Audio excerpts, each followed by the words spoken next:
नमस्कार, राधे राधे मित्रों। आप सभी कैसे हैं? उम्मीद करती हूँ आप लोग बहुत मस्त होंगे और आपकी पढ़ाई बहुत एकदम अच्छी तरीके से चल रही होगी। तो आइए बाबू, हम लोग बहुत ही मज़ेदार और शानदार चैप्टर पढ़ने वाले हैं और साथ में लेकर इसे एंड भी करने वाले हैं। देखिए, आपका ये 30 नंबर यानी आज का जो 13 नंबर पार्ट है, आज आपका 13 नंबर चैप्टर है, इसको क्लियर करने वाले हैं, है ना। तो इसका नाम क्या है तो हम आपको बता दें, इसका नाम विश्व शांति है। विश्व शांति है, ये आपका बहुत ही इम्पोर्टेंट चैप्टर है। इससे काफ़ी ऑब्जेक्टिव पूछे जाते हैं, तो आप इसे अच्छे तरीके से और ध्यान लगा कर पढ़ें, है ना। आइए हम लोग ज़रा इस पर विचार प्रस्तुत करते हैं कि फर्स्ट नंबर क्वेश्चन कह क्या रहा है। देखिए बाबू, यहाँ कह रहा है कि दुख का विषय क्या है। जो दुख का विषय है वो क्या है। आप जानते होंगे कि यदि कुछ विद्यार्थी ऐसे होंगे जिनको पढ़ने में मन नहीं लगता होगा। क्या लगता नहीं होगा? मन नहीं लगता होगा, है ना। मन लगता नहीं होगा, फिर भी उनके माता पिता पढ़ने के लिए भी कह देते हैं कि नहीं बाबू तुम पढ़ो, परंतु उनको पढ़ने में मन नहीं लगता है।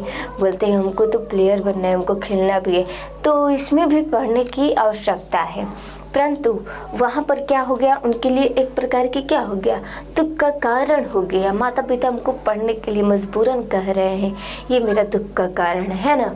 तो यहाँ पर बता दिया गया है कि दुख का विषय क्या है। यहाँ पर बताया गया कि दुख का विषय क्या है, तो दुख का विषय है अशांति। जो हमारे देश में, हमारे क्षेत्र में हो रही है, वो सब मेरे अशांति है। क्या बाबू? अशांति किसका कारण है बाबू? दुख का कारण है, दुख का कारण है, दुख का विषय है। वेरड़ से समनम असंभवम, यह किसकी युक्ति है? तो ये भगवान बुद्ध की है, भगवान महावीर की है, चंद्रगुप्त की है, कर्ण की है। तो ये महात्मा बुद्ध की है। इसका राइट आंसर महात्मा बुद्ध होगी। आइए हम अगला क्वेश्चन देखते हैं कि ईर्ष्या और असहिष्णुता किसको उत्पन्न करती है। ईर्ष्या और असहिष्णुता किसको करती है बाबू? तो अशांति को उत्पन्न करती है। हम आपको देखकर चलेंगे कि भाई कितनी अमीर है, कितना इसके पास धन व्यापार है, तो ईर्ष्या मतलब जलन। हम आपको देखकर चलेंगे, या फिर आपके अगल बगल में पड़ोसी जो होते हैं देखकर चलते हैं, तो क्या करते हैं, वहाँ पर दुख का कारण होता है, एक प्रकार की अशांति ही होती है। इसका राइट आंसर क्या होगा बाबू? अशांति को क्या कर रहे हैं? आवाहनम कर रहे हैं। शांति किससे स्थापित होती है? तो शांति स्थापित होती है किसे बाबू? अपकार से, परोपकार से, स्वार्थ से, क्रोध से। इसका आंसर होगा परोपकार से। यानी हम किसी के ऊपर परोपकार करेंगे तो ही हमारी क्या हो सकती है बाबू? शांति हो सकती है। इसकी राइट आंसर क्या होगा? शांति। सारा संसार अपना परिवार किसके लिए है? जो सारा संसार है वो किसके लिए सारा परिवार लगता है? तो इसका राइट आंसर होगा उदार चरित्र वालों के लिए। ये जो सारा संसार है, ये जो सारा संसार है वो मेरा परिवार है, हम सबका परिवार है, हम इसके सदस्य हैं, ये मेरा परिवार है ना। ये सब मानता कौन है? मानता वो है जो उदार चरित्र वाला होता है। यानी कहने का मतलब ये है कि उदार चरित्र वाला वो होता है कि आपका भी भलाई करे, स्वयं का भी भलाई करे और सबका भलाई करे, है ना। ठीक है, चलिए बाबू हम अगला क्वेश्चन देखते हैं। यहाँ देखिए, अवैर करुणा और मैत्री भाव से किसकी उत्पन्न होती है? तो अशांति की उत्पन्न होती है। देखिए, हम अवैर करेंगे, हम आपसे लड़ेंगे, झगड़ेंगे, अवैर रहेंगे, आप में दुश्मनी छोड़ देंगे। मैत्री भाव, हम आपसे प्रेम नहीं करेंगे, है ना, तो इससे क्या होगी? अशांति फैलेगी। तो इसका राइट आंसर क्या होगा बाबू? अशांति। आइए हम अगला क्वेश्चन देखते हैं ज़रा। देखिए, यहाँ पर अपने और पराये में पराये की गणना कौन करता है? अपना और पराये में। ये मेरा है पेन, ये मेरा पेन है, ये आपका पेन है, ये इसे मत छूइए, इसे मत कीजिए। तो ऐसा कौन मानता है बाबू? ऐसा मानने वाला कौन होता है? कौन होता है बाबू? तो आप लोग बता सकते हैं अपने और पराये में कौन गणना करता है? विशाल हृदय नहीं, विशाल हृदय वाले के लिए सारा संसार मेरा परिवार लगता है। संकुचित हृदय वाले को दुर्जन या सज्जन, तो संकुचित हृदय वाले जिसके पास संकुचित थोड़ा सा हृदय होता है ना, वही ऐसा ही कुल सोचता रहता है। शत्रुता को कौन बढ़ाता है? आप लोग बताइए कि हम जब भाई बहन लड़ाई कर लेते हैं, जब भाई बहन में लड़ाई होती है तो वहाँ पर कौन बढ़ाई देता है? तो स्वार्थ, परमार्थ, परोपकार या अहिंसा। तो यहाँ पर बता देंगे स्वार्थ। देखिए स्वार्थ इस प्रकार की, देखिए आपके घर में 2 बहन हैं या फिर 2 भाई हैं, है ना, या फिर एक भाई एक बहन ही है। तो पापा जो है एक खिलौने लाए, ठीक है, खिलौने लाए, परंतु वहाँ पर बहन के लिए लाया गया है, परंतु उसका भाई है लड़ाई कर रहा है कि नहीं उसको नहीं देना है, ये हम लेंगे, है ना। और तो बहन क्या करती है, नहीं ये मेरा है तो मैं ही खेलूंगी। भाई बोलता है मेरे को भी दो, मैं भी खेलूंगा। तो वहाँ पर बहन नहीं देती है, नहीं देने के कारण उन लोगों में क्या हो जाती है, झगड़ा हो जाती है। तो वही बता रहा है कि जो मेन कारण है वो क्या है, तो स्वार्थ है, वो स्वार्थ ही बन जाती है बहन, इसीलिए वहाँ पर लड़ाई हो जाता है। इसका राइट आंसर स्वार्थ है। वास्तव में अशांति का मुख्य कारण 2 होता है, इसका राइट आंसर 2 है। आप लोग भी जानते ही होंगे, इससे रूबरू होंगे, है ना। चलिए बाबू, अशांति के निवारण का उपाय किस पाठ में वर्णित है? तो वो विश्व शांति में वर्णित है कि हम किस प्रकार क्या कर सकते हैं बाबू, जो अशांति है उसको क्या कर सकते हैं, हटा सकते हैं, उसे मिटा सकते हैं। किस पाठ में वर्णित है? तो वो पाठ में वर्णित है विश्व शांति। इसका राइट आंसर होगा विश्व शांति। आइए हम अगला क्वेश्चन देखते हैं। यहाँ पर पीड़न से क्या होता है? क्या होता है बाबू? मित्रता, आत्मसम्मान, आत्मोन्नति, आत्मनाश। तो आत्मसम्मान, आत्मोन्नति, यहाँ पर दोनों ही अच्छा है। आत्मसम्मान भी होता है और आत्मोन्नति। तो इस यहाँ पर राइट आंसर होगा आत्म-उन्नति। आत्मा की उन्नति होती है, खुद का उन्नति होता है। हम आपका करेंगे परोपकार तो हमारे हृदय को बहुत ही सुकून मिलता है, तो वही होती है उन्नति। ये हम अगला क्वेश्चन देखते हैं। स्वार्थ, जो स्वार्थ किसको बढ़ाता है? स्वार्थ मित्रता को, शत्रुता का, घृणा को या क्रोध को। तो वो स्वार्थ जो होता है शत्रुता को बढ़ाती है, जो दुश्मनी होता है उसको बढ़ाती है। आइए, भुजंग पद का अर्थ क्या है? भुजंग पद का अर्थ होता है पक्षी। पक्षी, इसका राइट आंसर होता है पक्षी। आइए हम अगला क्वेश्चन देखते हैं बाबू। आज मानवता के विनाश का भय किससे है? जो मानव है उसको किससे आज के समय में भय है, डर है? किससे है बाबू? विश्व विध्वंसक अस्त्रों से, विश्व प्रेम से, असहयोग से, आपसी मित्रता से। तो इसका राइट आंसर होगा विश्व विध्वंसक अस्त्रों से।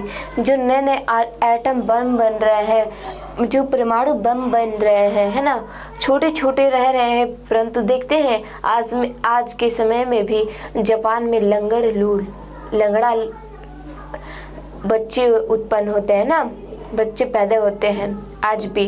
वो किसकी वजह से? नाभिकीय ये सब जो बम बन रहे हैं, एटम बम बन रहे हैं, उसकी वजह से, है ना। हाँ, उसके वजह से ही, अस्त्र शस्त्र की वजह से ही ये जो अशांति का माहौल बना हुआ है।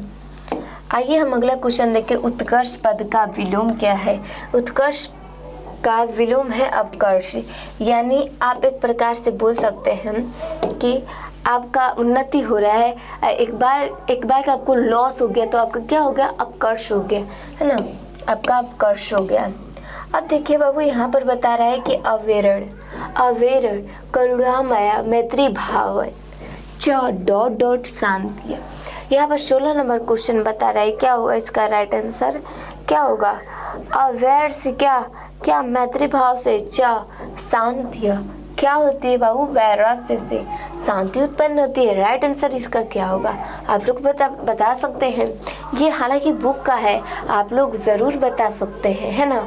तो ये होमवर्क ही छोड़ देते हैं, क्योंकि यहाँ पर जो है आपका होमवर्क होगा, आप बुक से ढूंढिए और इसका आंसर दीजिए। हो सके तो कमेंट बॉक्स में लिख दीजिएगा, है ना। अगले हम चलते हैं। आगे दिया डॉट डॉट एवं असहिष्णुता जनयति रिक्त स्थान की पूर्ति कीजिए। तो इसका राइट आंसर क्या होगा? असहिष्णुता। आइए अगला क्वेश्चन देखते हैं बाबू। अगला क्वेश्चन है कि विरला पद का अर्थ क्या है? विरला पद का अर्थ होता है ज़्यादा, यानी बहुत ज़्यादा बड़ा, है ना। विरला, यह मेरा है, यह तुम्हारा है, ऐसा भावना कौन रखता है? यह मेरा है, यह तुम्हारा है, ऐसा भावना कौन रखता है बाबू? संकुचित हृदय वाला, छोटी बुद्धि वाला।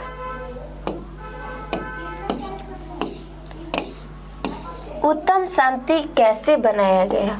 उत्तम शांति कैसे बताया गया? तो उत्तम शांति अहिंसा को बताया गया है। नहीं, सॉरी, इसका राइट आंसर होगा क्षमा से, है ना। कोई जो है गलत काम कर दे, यानी चलिए आपके जो भाई है, बड़ा भाई छोटे भाई को 2 चटा लगा दिया, है ना। फिर बोल रहा है कि भाई सॉरी, मैंने जाना नहीं और तुमको चाटा लगा दिया, है ना। तो वहाँ पर क्षमा आप कर देते हैं, तो वहाँ पर क्या हो जाता है कि वो सबसे बड़ा आप ही हो सकते हैं, श्रेष्ठ हो सकते हैं। तो इसीलिए उत्तम शांति है क्षमा। आप क्षमा कर दीजिए उनको, शांति शांति रहेगी। नहीं तो आप वो 2 लगाए तो आप 4 लगा दीजिएगा, तो वहाँ पर क्या होगा? अशांति। विश्व शांति पाठ किसके वातावरण का वर्णन है? अशांति का वर्णन है। आइए बाबू हम लोग अगला क्वेश्चन देखते हैं। अगला क्वेश्चन देखिए, विश्व शांति किस प्रकार का पाठ है? निबंध है, नाटक है, कथा है या पद है? आप बताइए जरा क्या है? निबंध है, नाटक है या फिर क्या है बाबू? पद है। आइए इसका आंसर हम बता दें या फिर होमवर्क छोड़ देते हैं? चलिए होमवर्क है। अशांति रूपी सागर के किनारे कौन है?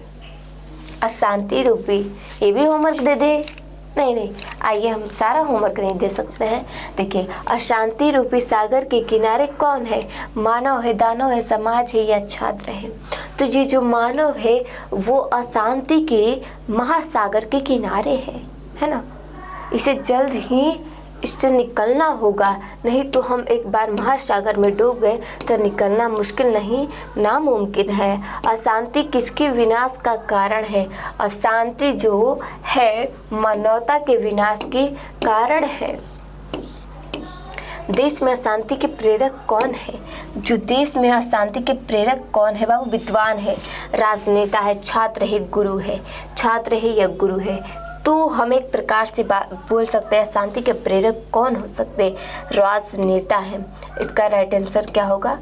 आइए अगला हम क्वेश्चन देखते हैं कि देशों के बीच कौन सा युद्ध चल रहा है? देशों के बीच शीत युद्ध चल रहा है। इसका राइट आंसर होगा शीत युद्ध। आइए हम अगला क्वेश्चन देखते हैं जरा। अगला क्वेश्चन देखिए जरा। शत्रु राज्यों में क्या बढ़ा रहे हैं? शत्रु जो है वो कोलाहलम, वो लड़ाई झगड़ा बढ़ा रहे हैं। क्या बढ़ा रहे बाबू? लड़ाई झगड़ा बढ़ा रहे हैं। दूसरों को दुख देने से किसका नाश होता है? खुद का, अपना नाश होता है, अपना नाश होता है। इसका राइट आंसर होगा अपना। संकट के समय एक देश दूसरे देश को क्या करता है बाबू? सहायता करता है। आप एक देश क्या करता है? दूसरे सहायता। देखते हैं कभी कभी हमारे देश में अकाल पड़ जाती है तो चाइना से, अमेरिका से, मतलब पहले के और अब भी ऐसे होता है। यदि उधर कुछ संकट हो जाता है तो मेरे देश से जाता है, हमारे देश से जाता है क्या? भोजन पानी उनके लिए। तो क्या करता है? संकट के समय सहायता करते हैं वो लोग। विश्व को नष्ट करने के लिए किसका निर्माण हो रहा है? तो शस्त्र का। अब अस्त्र से ज़्यादा शस्त्र होता है, छोटा छोटा, है ना। एक देश दूसरे देश की उन्नति को देखकर क्या कर रहे हैं बाबू? ईर्ष्या कर रहे हैं, ईर्ष्या कर रहे हैं। ईर्ष्या से किसका जन्म होता है? ईर्ष्या से युद्ध की क्या होती है बाबू? युद्ध की क्या होती है? जन्म होती है। उदार चरित्र वालों को संसार को क्या मानते हैं? संसार को परिवार मानते हैं, ना कि मंदिर या देवता। छात्र। इसका राइट आंसर होगा वैर से किसका नाश असंभव है? वैर से वैर का असंभव है नाश करना। हम सबों को किसका त्याग करना चाहिए? हम सबको स्वार्थ होना, ये त्याग कर देना चाहिए। हमें स्वार्थी नहीं होना चाहिए। किसके बिना बोझ ज्ञान बोझ है? तो क्रिया के बिना ज्ञान बोझ है। तो इसका राइट आंसर क्या होगा? क्रिया के बिना ज्ञान बोझ के समान है। वैर से वैर का संबंध क्या है? वैर से वैर को कैसे मिटाया जा सकता है? तो प्रेम कीजिए तो मिट जाएगा। यहाँ पर पूछा है बैर से बैर का नाश, यानी बैर से बैर को हटाया जा सकता है? बिल्कुल नहीं, इसे हटाना बिल्कुल नहीं हो सकता, इसलिए ये असंभव। इसका राइट आंसर होगा असंभव। आइए अगला क्वेश्चन देखते हैं। एक देश दूसरे देश को क्या देखकर जलता है? एक देश दूसरे देश का उत्कर्ष देखकर जलता है कि ये क्यों आगे बढ़ रहे हैं, हम क्यों नहीं बढ़े। वस्तुतः इस समय संसार किस महासागर की कुल मध्य स्थित दिख रहा है? प्रशांत महासागर, हिंद महासागर, अशांति महासागर, अटलांटिक महासागर। इसका राइट आंसर होगा अशांति के महासागर में डूबता हुआ दिख रहा है। पर पीड़न किसके लिए होता है? पुण्य के लिए, पाप के लिए, नाश के लिए, धर्म के लिए। तो इसका राइट आंसर हो गया पाप के लिए। आइए हम अगला क्वेश्चन देखते हैं। आइए हाँ, तो यहाँ पर देखिए बाबू, अगला क्वेश्चन है कि विश्व शांति पाठ में किसका वातावरण छाया हुआ है? तो वो अशांति का वातावरण छाया हुआ है। तो बाबू ये कुल मिलाकर आपका 40 प्लस ऑब्जेक्टिव रहा, आपके बीच प्रस्तुत रहा। आपको अच्छा लगा तो अच्छे से कमेंट कीजिएगा, खराब लगा फिर भी आप कमेंट कीजिएगा, है ना।